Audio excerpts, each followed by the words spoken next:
අස්සලාමු අලයිකුම් දූපුතුනේ. අද අපි ඉගෙන ගන්න යන්නේ අපේ ගෞරවනීය මුහම්මද් නබි සල්තුමාන් ගැන. ඔබ දන්නවද? අපේ අවසාන නබිගරයා තමයි මුහම්මද් නබි සල්තුමා. එතුමා හරිම කරුණාවන්ත, ඒ වගේම මුළු ලෝකයටම ආදර්ශවත් චරිතයක්. අපි අද බලමු නබිතුමා තුල තිබුණු ලස්සන යහපත් ගුණාංග මොනවද කියලා. පළවෙනි ගුණාංගය තමයි ඇත්ත කතා කිරීම. නබිතුමා කවදාවත් බොරු කිව්වේ නැහැ. හැම වෙලාවකම කතා කළේ ඇත්තම විතරයි. ඒ නිසාම හැමෝම එතුමාට ගොඩක් ආදරය කළා. දෙවැනි දේ අන් අයට උදව් කිරීම.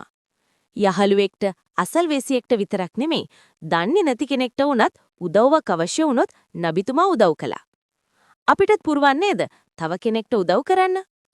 තුන්වෙනි ගුණාංගය අවංකව කටයුතු කිරීම. නබිතුමා හරිම විශ්වාසවන්ත ලෙස කටයුතු කරපු කෙනෙක්. එතුමා කරන හැම වැඩක්ම හරිම අවංකව කළා. ඒ නිසයි එතුමාව අල් අමීන් එහෙමත් නැත්නම් විශ්වාසවන්තයා කියලා හැඳින්වුවේ. හතරවෙනි වැදගත් කරුණ තමයි සත්තුන්ට කරුණාව දැක්වීම. සත්තුන්ට හිරිහැර කරන්න නබිතුමා කිසිම වෙලාවක කැමති වුණේ නැහැ. පුංචි පූසෙක්ට බල්ලෙක්ට වුණත් කරුණාවෙන් සලකන්න කියලා නබිතුමා සහාබාවරුන්ට ඉගැන්නුවා. පස්වෙනි එක දරුවන්ට ආදරයෙන් සැලකීම. දූල පුතාලා වගේ කුඩා දරුවන්ට නබිතුමා හරිම ආදරේ. දරුවන්ව දැක්කම hina වෙන්න, ඔවුන්ව වඩා ගන්න, ඒ වගේව කරුණාවෙන් සලකන්න නබිතුමා කවදාවත් අමතක කළේ නැහැ. හයවෙනි ගුණාංගය තමයි සහයෝගයෙන් කටයුතු කිරීම.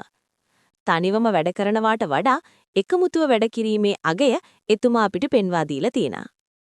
ඉතින් දූපුතුනේ, අද අපි ඉගෙනගත්තු මේ උතුම් ගුණාංග අපේ ජීවිතයටත් එකතු කරගනිමු නේද?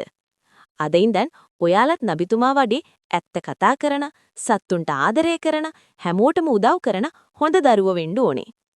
ඔබේ දරුවට මේ පාඩමට අදාළ වැඩිදුර ක්‍රියාකාරකම් කරන්න අවශ්‍ය නම් අපේ පදනම පළමු ශ්‍රේණිය ඉස්ලාම් ධර්මයේ වැඩපොත ලබා ගන්න පුළුවන්.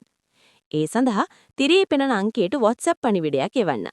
නැවතත් මෙවැනිම පාඩමකින් හමු වෙමු. අල්ලාහ්ගේ ශාන්තිය ඔබ සෑමට අත් වේවා.